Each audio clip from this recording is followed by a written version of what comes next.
This will mean, can you turn the, what's already on? Test. Oh, yeah, it's on. Yep. Test. Yeah. Perfect.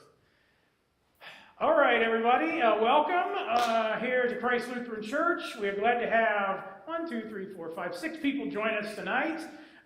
There's some slippery roads out there, so a few people couldn't make it, and I know there's something at the school happening, program of some sort, so I'm sure some of the people are at that. But if you couldn't make it here in person, you'll be able to access this on our YouTube page. Thank you for being here. We are doing the book of Revelation. This is session 4, content and outline part 2. So we're going to back up just a little bit. We'll cover a couple things that we covered last time, just to refresh everybody's memory because they kind of tie together. But this will be session 4, and then we'll have one more session after that. This little doodad keeps coming right off. We're going to have to tape that. All right, so Book of Revelation, session 4, pulling back the curtain. Because that's what the book of Revelation is, pulling back the curtain on reality. So a couple of these we did cover last week, but just bear with me, and we have to do it this way because this week it all ties together. So first thing that probably the most one of the most famous things in the book of Revelation is talking about the beast and the mark of the beast and the number of his name. A second beast rises from the land to make people worship the sea beast and to imprint people with the beast's name or number, which is 666. Ooh, scary stuff. This is something called gematria. This is a practice known as gematria. It's the practice of assigning a numerical value to a name, a word, a phrase, or letters in an alphabet. And then you bring them all together, and then that spells out something different than what's like a little code. And since we are now in the Advent season, the perfect time to talk about gematria is in the Christmas story. Because in this movie, little Ralphie gets the little orphan Annie decoder ring, and he's listening to the radio and getting the A equals this number and this number. That's a gematria. That's what we find in the book of Revelation. That's what 666 is. And people often wonder, well, what is the mark of the beast? What is it? Is it a computer chip? Is it computers? Is it aliens? Is it a funny-looking hat? Is it a tattoo? Well, it's just a name. And Ralphie does the same thing in A Christmas Story. He uses the decoder ring to figure out what the secret message from little orphan Annie is. And when he finds out this is his expression, he's bummed because it's a stinking commercial to be sure and drink your Ovaltine. No big secret message of importance, it's just drink your Ovaltine. And part of his innocence is taken away and he's crushed. But he learns something. He learns that little orphan Annie is a corporation and will take advantage of little kids. So, and in some ways, the book of Revelation, 666, 616, some people find this very disappointing because it's not a big secret about some future leader or technology. It's 666. Which corresponds to the numerical value of the Hebrew transliteration of the Greek name Neron Kaiser, Nero Caesar. That's what it means. And we know that this must be what it means because in the Latin texts, so in the Latin translations of the New Testament, the translators change it to 616. because that's the only way you can come up with the same number value to spell out Nero, Caesar in Latin. If it was 666, it would just spell something else. But 616, it spells out Nero, Caesar in Latin. So that's how we know what 666 is. The translations throughout history interpret it for us. And what is Nero Caesar? Well, Nero was a tyrannical emperor of the first century Roman Empire. When he died, when he was assassinated, he said, "What an artist dies in me." He was kind of a drama queen, and he liked to make drama out of everything. And he always wanted to be an actor, but instead he was emperor, and he was very frustrated and disappointed, and so he didn't get to be an actor, so he just took his rage out on everybody around him and the empire. But there remained this fear, or this rumor that went around ancient Rome, was that maybe he never died. Sort of like Elvis. Maybe Elvis never died. You know, that's kind of old and passé now, but at a time, that was a big thing. Oh, I saw Elvis. He was really alive, and he was eating chicken at the KFC last week. So those kind of rumors circulated about Nero. And so was he alive? Was he going to come back? Doesn't really matter, because the mark of the beast is someone like Nero Caesar. Again, the existence of both of these numerical variants, 666, 616, suggests that the number is a coded message that the original audience would have been able to decode. And so they would have known this is what they're talking about. Can I think of a non-nerdy type of reference? I can't. So I'll give you a nerdy one right here. If I said to a group of wrestling fans, 619, they would know exactly what I'm talking about. They would know I'm talking about Rey Mysterio Jr., who was this popular wrestler from Mexico, and he came to the United States and became a big star. His finishing move was the 619, and everybody would know. You just shout that out in a room of pro wrestling fans, and they know exactly what that means. Same thing with 666 in ancient Rome and in the Christian community. Say 666, oh, Caesar, Nero in particular. Yep, we know him. Why was he important in the history of the church? Because as far as we know, he was the first Roman emperor to persecute Christians. Then when Rome burned, he blamed the Christians for setting the fire, and that's how he got to persecute them. Let's see. So the mark of the beast is likely to be related to the practice. So what is the mark of the beast? The mark of the beast is a sign that you are devoted to the Roman Empire. So the mark of the beast is most likely to be related to the practice of burning incense to the Roman emperor as an act of worship, which is required by every Roman to do in the first century. And refusing to burn incense to the emperor could mean you couldn't buy or sell if you had a business, if you were selling vegetables or grains or fish. Hence, without the mark of the beast, you can't buy or sell. Without burning incense to Nero, they're going to take away your ability to buy or sell in Rome. They might arrest you. They might even kill you. But for Christians, there was only one thing that you would ever burn incense to, and that would be to God, specifically to Jesus Christ.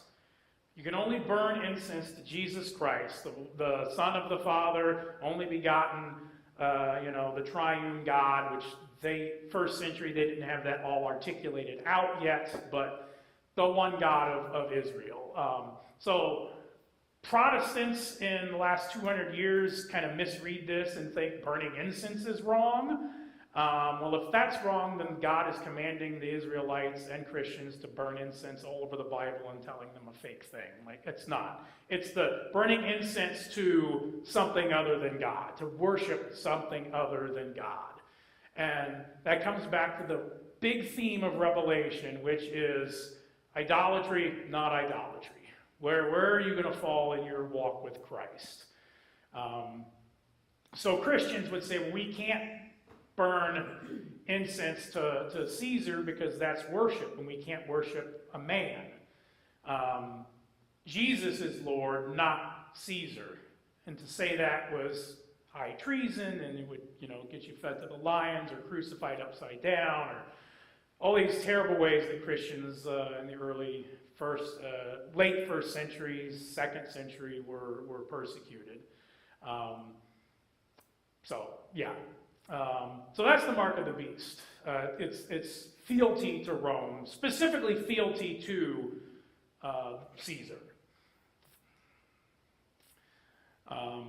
And then in Revelation, we get this, it's starting to divide up the followers of the Lamb versus followers of the beast. And we see a vision of 144,000 people that are following the Lamb and are blessed. And there's this warning, the angels give warnings to those that are following the beast. Don't follow the beast, there's judgment there. So we're kind of setting up, or the author is setting up this dichotomy of us versus them. And here's an interesting image. Here on this image, again, we have God at the middle with the four living creatures and all the saints, and you can see the Lamb at the bottom on the altar. The Lamb, of course, is Jesus being led to the slaughter, and this is what we're supposed to. We gather around Jesus and worship God alone. We don't worship Rome. We don't worship empire. We don't worship man. We don't worship Caesar. Again, pretty radical message for first century Rome, where it's just normal to emperor, he might not be a god now, but he's going to be when he dies, of course. So this is really radical stuff. And then we get an image of the harvest. The harvest of the grain extends the hope of the faithful, that the faithful will be gathered and redeemed as the people of God. And also we get an image of God's wrath and punishment upon the wicked. And again, in this context, the wicked is Rome. That's the context here. So then we get a vision of the heavenly temple. The faithful sing praises to God beside the crystal sea in heaven. Again, here's another image of heaven. What does heaven look like? It's people praising and worshiping God. And there's angels and people, and we're all, singing praise to one God. It's worship. It's worship. Again, if you remember from a few weeks ago, we talked about how Revelation, one of the big interpretations of Revelation is that it is a book of worship. Well, this, again, is reflected in that. Revelation is a book of worship. So we get all of these hints of what does worship really look like? Well, this is what it looks like. So another interesting thing in Revelation, and this is kind of uncomfortable for some people because it uses language that we would never use today. But I have this neat little title, A Tale of Two Women, or A Tale of Two Symbolic Women. And last session we talked about the woman in Revelation 12 who is persecuted. She has the 12 stars. She gives birth to someone who will save their people. She flees. And, what does this woman represent? And we had all these different ideas. It's Mary, the mother of Jesus. It's the church. It's sort of a reflection of Eve. It's all of these things. It doesn't mean just one thing, but it's all of these things. And then you get a second woman in Revelation that pops up here later in the book. And this is the woman who rides the dragon. And so, first woman, Mary, or the church, or Eve. Again, that Revelation 12 woman is all of these things. But then we have this woman who rides the dragon. Now, this is a piece of art from the Reformation era. And so Martin Luther, this actually appeared in his, I believe, his translation of the New Testament. And he loved this. He liked it because for him, the woman riding the beast is like, it's really supposed to be the Pope. So this is where Lutherans get their kind of anti-Catholicism, their anti-Roman sentiments from Luther. Again, you're reading into the text, but just for record, that is, Luther liked this piece, and as he got older, he became more and more defiant against the Pope of Rome, and again, not really theologically sound necessarily, but it's what he did. So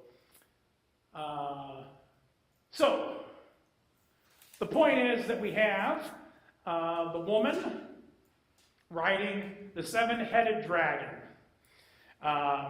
So we have, in Revelation 16, we have angels pouring out the 7 plagues onto the earth. Then John sees a vision of the fall of Babylon, the fall of the whore of Babylon, who personifies the political and economic powers that dominate the earth. And this is why Luther sees the Roman Church of his day in parts of Revelation, where he reads it into Revelation, because the Roman Church at the time of Luther and the Reformation did have far too much economic and political power that it never should have had, that the church should never have. Something we should take lessons from today, but we really don't necessarily. So he says, well, this is what Revelation is about. That kind of fits what Rome is doing right now. So yeah, this is going to merge them together. You're going to read into the text. But the whore of Babylon, this is Hebrew prophetic language. You see that in the Hebrew prophets a lot, where they talk about Israel committing adultery with prostitutes, and these are not literal things. They're words that are used to describe the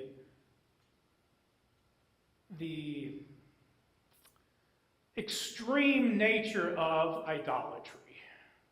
So that's when we read that in the Bible, we see that a lot in the prophets and in Revelation. It's, again, the whore of Babylon is idolatry. And so, again, we have some more plagues and filled with divine wrath, and the ungodly refuse to repent. Kind of scary images here. And then Babylon, the whore, who represents the oppressive power that dominates the earth, rides on the 7-headed beast until the beast turns against her and destroys her with fire. Again, historically, Babylon is Rome. The dragon is Rome. Babylon is more of the idolatrous worship of Caesar and the other gods of Rome, but it's really like worshiping Rome itself. And then the dragon is also Rome. The 7 heads of the dragon represent the 7 hills of Rome, because Rome was built on the 7 hills. There's literally 7 hills, sort of 7 mountains, and Rome is built on that. And so it's the dragon, it's the beast, it's the 7 heads. Again, this would be easy for people in the first century to understand all of this, because they live in it.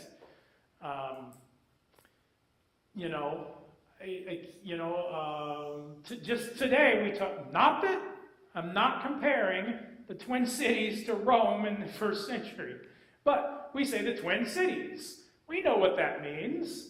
We know exactly it means Minneapolis and St. Paul. It's the Twin Cities.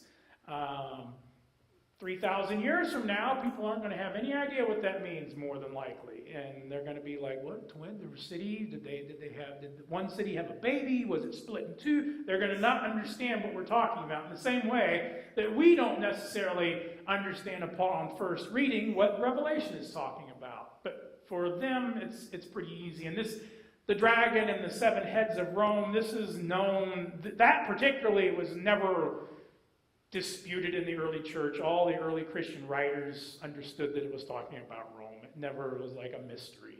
Some of it was, but that issue was not. And just for some more evidence of this, we have a couple of images here. This is a coin, Roman coin, and on one side we see, I can't see which emperor that is, maybe Tiberius, I can't see it from this angle, but on the other side you see a woman, and she has like a staff and a little creature in her hand, which, or it's not a creature, it's like a little trophy that represents victory. That's the goddess of Rome, Roma, the divine Roma. And we have a better image of that on this one. So, emperor on this side, and this is a different emperor. And on the other side, you can see a woman reclining on, in the coin, it kind of looks like giant eggs, but it's Rome. It's 7 hills, and then underneath you can see a wolf suckling 2 children. And of course, that's the founding of Rome. That's the 2, I can't remember their names at the moment. The 2 children that were found by wolves and nursed, and they ended up becoming the founders of the city of Rome. And then on the other side of the goddess Roma, and you can see at the bottom it says Roma, is like some water, which is supposed to be the Tiber River in Rome. So they had coins minted because this is how people thought of the Roman Empire. And the goddess Roma was a goddess, and you're going to worship the goddess, and you're going to worship Rome. And seeing these tangible objects now might begin to make more sense of why Christians were so much against the idea of worshiping, burning incense, offering a prayer for the Roman Empire, whatever it may be, because that's what you're worshiping. You're not worshiping God. You're worshiping something else. And here's a close-up view of that. Again, a woman reclining on the 7 hills with the little wolf. Pretty interesting stuff. So we have 2 images here that we just saw. The image of Dea Roma, or the divine Roma, on coin, showing her holding victory, and a scepter in her hand was the first coin, and then the second coin is a reclining on the 7 hills with various accoutrements and things around her. Again, part of Revelation is not just addressing this, but it's also very likely sort of lampooning how ridiculous this is. It's not just saying don't do this. It's using this imagery to say this is crazy. Like this society is not just worshiping other gods, it's worshiping their culture and their way of life. It's very worship turned inward on itself, which is really like the core of idolatry. Is it's always, instead of worshiping outwardly, we always turn inward to our own desires. Look how great we are. Look what we want. Look what we did. And if some of this echoes in like modern times, good.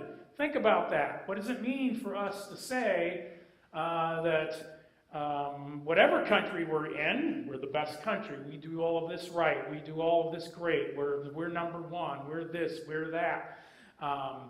It's you're turning the human instinct to worship inward, and then like, oh, we're great. This is awesome. Look how awesome we are. That's idolatry.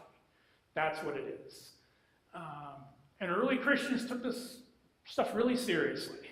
So, and this is just a little AI mock-up of a temple that would have once stood in Rome.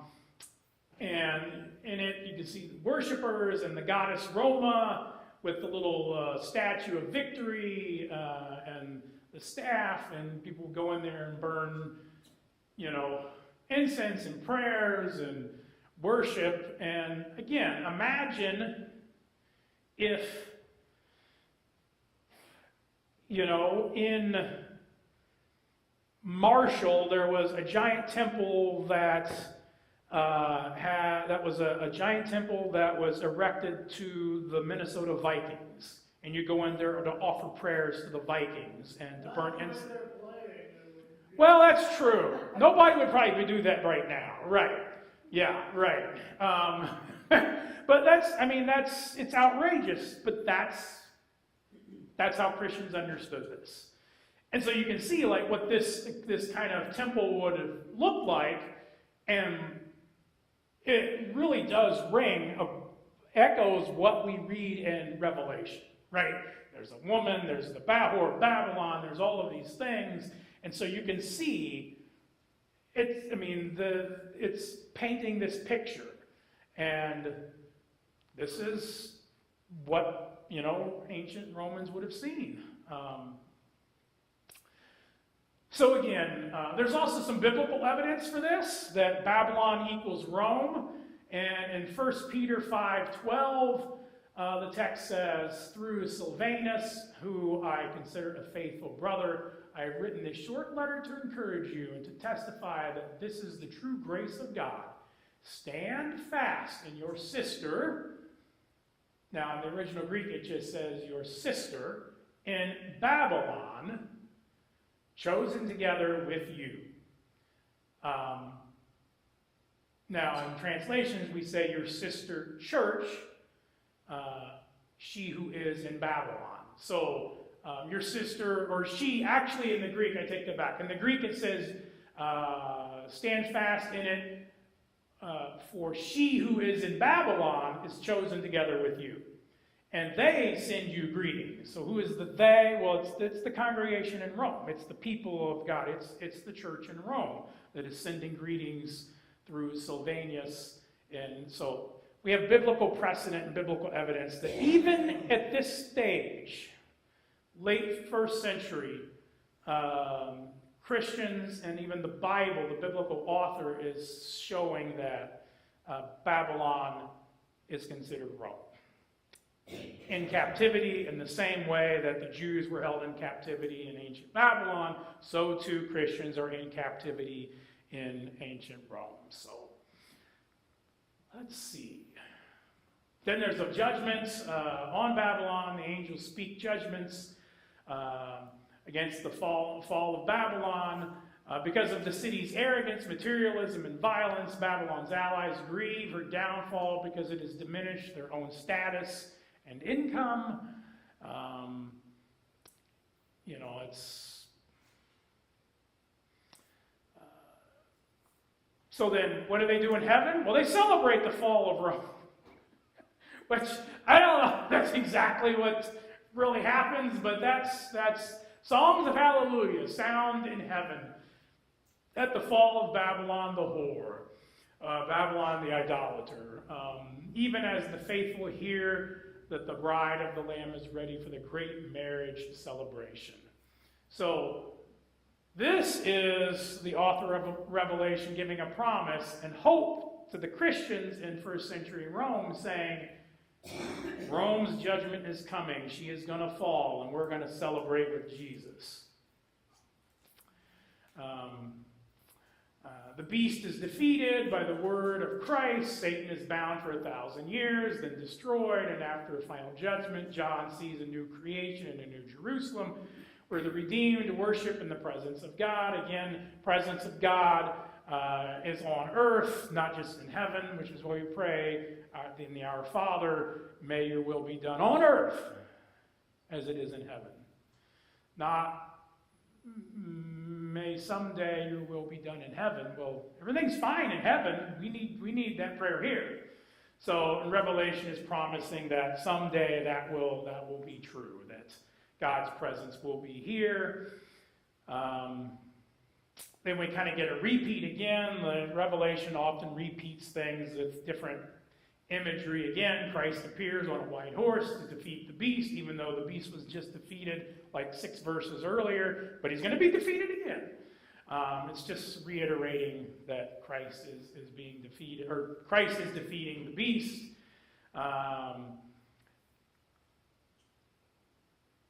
1,000-year kingdom. After the fall of the beast, Satan is bound for 1,000 years. Again, we already heard that, but we hear it again. The faithful reign with Christ, and Satan is momentarily released and then destroyed by heavenly fire. Whatever that means, we don't know. And then there's the last judgment. The dead are raised and are held accountable for their works, as written in the book of the deeds. Yet salvation ultimately is based on the book of life. So this is a very interesting point in Revelation, because it does talk about what are your deeds? Have you done good things, or have you done bad things? Have you worshipped Rome, or have you not worshipped Rome? And so the books, they're going to be opened, and, we're all going to be like, oh, well, we didn't really do what we needed to do. But there's a second book, the book of life, which represents God's mercy and God's grace and God's love. So it's not that you're found in one or the other, which is sort of a misinterpretation. It's that we're all found in the one book where we've done all these bad things, but we're also found in the book of life of mercy. So I think a really bad interpretation of this is that some are in one and some are in the other, but I don't think that's what's going on here. I think it's very clearly saying that we're all in the book of deeds and we fall short, and yet salvation comes in the book of life. And that's a very Lutheran interpretation. I don't know if the author of Revelation would say the same thing, but he's not around anymore. So here's just another image of like the last judgment. In the middle at the top, we see Jesus and the angels with the 2 books underneath him. So one book with life, one book not, and all the saints and all the animals, and we see rivers with creatures and flowing, and the whole life of Jesus in the lower right-hand corner. And so everything revolves around Christ, right? And so that is why when we get to the new heaven and the new earth,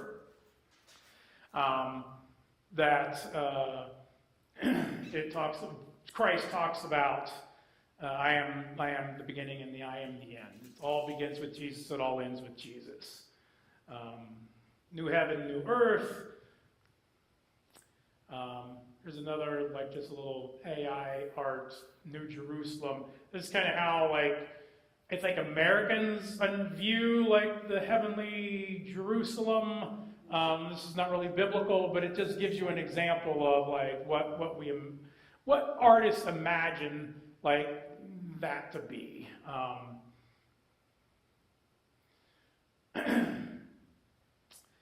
New Jerusalem, some of the symbology here, the 12 gates through the 12 nations. So it's 12 gates, 12 apostles, 12 tribes of Israel. 12 is an important number.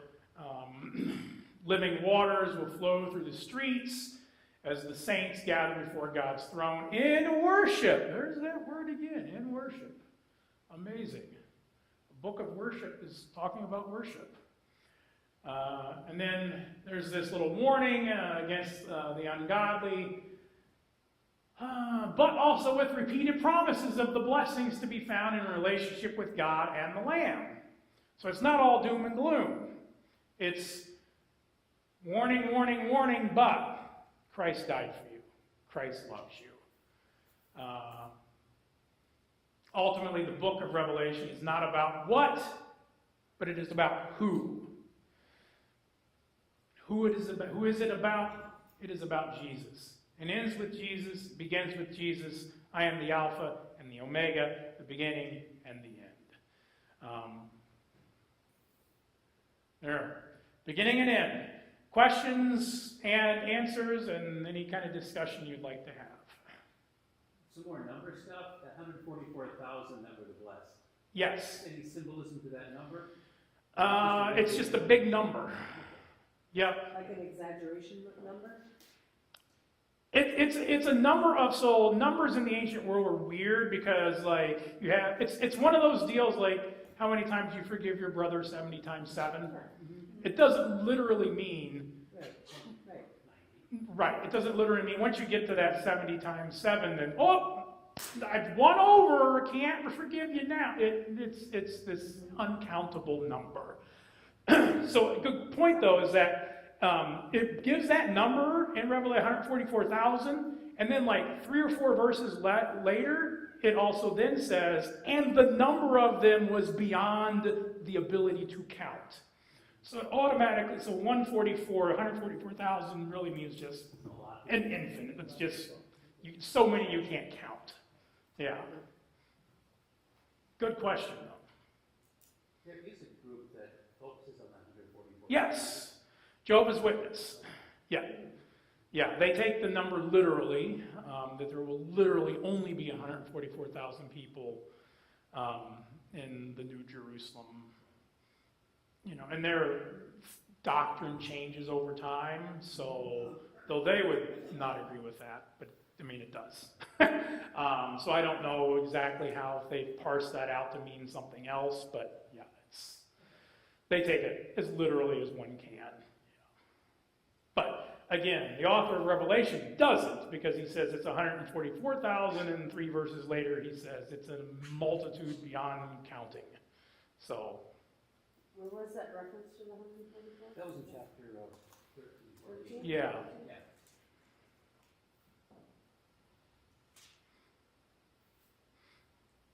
Yeah, 14 verse 1. Anything else? Oh, it's right after the 6.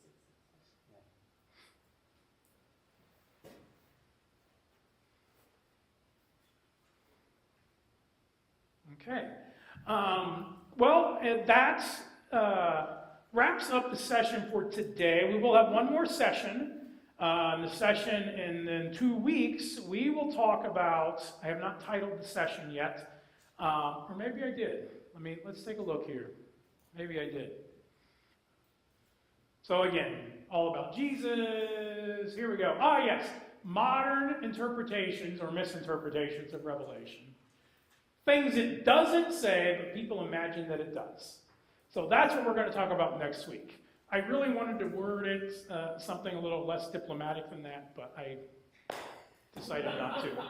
So, yes, misinterpretations of Revelation, really dig into, we'll talk about the rapture, which is not in the book of Revelation at all, but people think it is. So, and we'll talk about that and some other things, like, is America in the book of Revelation or modern England or whatever? Again, I think by now you kind of get you can see what Christians have done throughout the centuries. You can make any time frame fit into their book of Revelation like Luther did. Oh, it's about, 16th century medieval Western Europe, and it's really not. But you can read it in there because there are types. History repeats itself. We never learn from history. Emperors rise, nations rise and fall. The church gains power that it shouldn't have, and then it goes power hungry. These are things that just happen again and again and again. And so in that sense, it's relevant, but it's not predicting that. It's just, that's what happens. Because, you know what? For all their faults, the authors of the Bible understood human nature. And they understood how bad we get it and how wrong we get it sometimes. And that's reflected in a lot of Revelation. And so that's why there's all these warnings in there. So anyway, that's what we'll talk about next week. And we'll just touch on a few big things, and then that'll wrap us up. So.